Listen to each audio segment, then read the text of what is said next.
We're on Capitol Hill, 130 people here in the U.S., reminding members of Congress and the Senate that the modern word is a disconnect between what people expected and what has the president's budget request, which in the states we call the PBR, wants to cut the NASA budget 20% and cut NASA science, as you pointed out, almost 50%, 48%.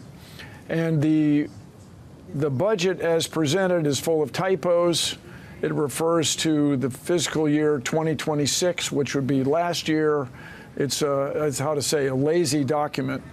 And why it's created that way is a little bit of a mystery, but it is an irony and a bit of a slap in the face. Mm-hmm. These astronauts just accomplished this remarkable thing, and now they want to cut the budget. One particular aspect of the budget that you are focusing on is this Science Mission Directorate. I think as of right now, it's about 30% or so of NASA's total budget. I want to know if you can articulate exactly what that does. And with regards to the types of technologies and research that comes out of this, is this just done for our own ego, or are there practical applications of that science for everyday people? Well, if you ask people in the U.S., ask people around the world, what does NASA do? People say NASA does science, does the scientific exploration of space.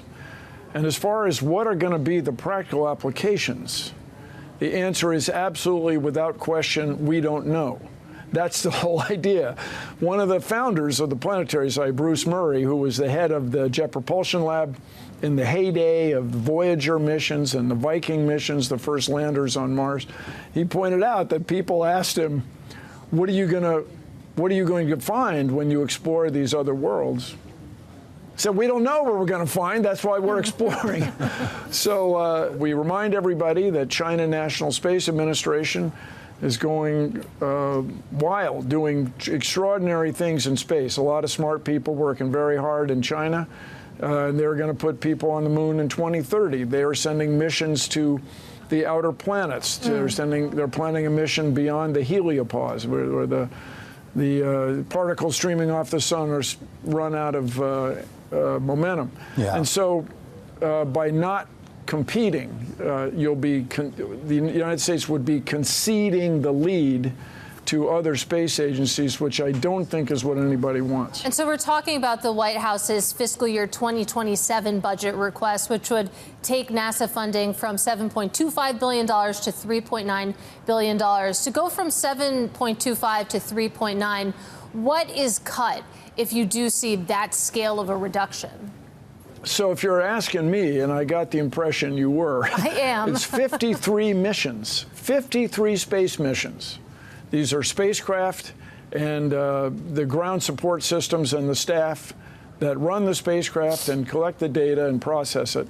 53 missions would be cut for a cost to U.S. taxpayers, a waste, a throwing away of about $13 billion. $13 billion squandered, just tossed in the budget trash can with these proposed budgets. And that's why members of Congress and the Senate from every state just shrug their shoulders, shake their heads. Yeah. We're not going to allow this. We're going to push back. NASA has its reach into every congressional district in the U.S. Every taxpayer has an interest in NASA.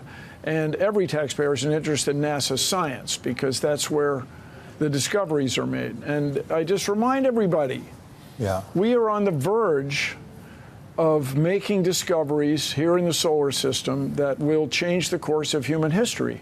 It's very reasonable that what we have found in these rocks on Mars are evidence of ancient life. We need to bring the rocks back to Earth, to bigger laboratories with big, real-time, heavy, huge instruments to study them. We have a mission, as you may know, on the way to Europa, the moon of Jupiter, with twice as much ocean water as Earth. We are on the verge of extraordinary discoveries.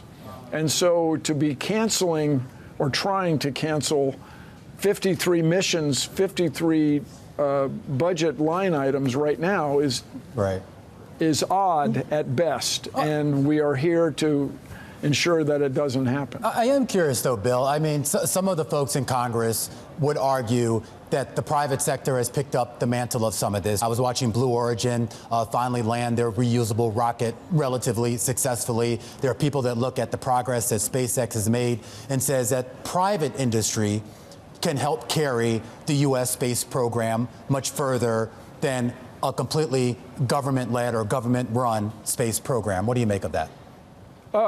Absolutely true. But note well the two different things. Buying trucks is not the same as buying the cargo on the truck. So the rockets are good. Lowering the cost, especially of getting to low Earth orbit, is good.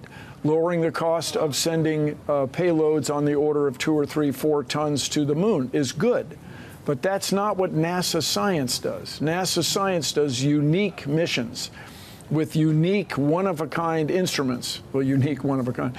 Unique instruments that make extraordinary discoveries on other worlds and the space in between. Two different things.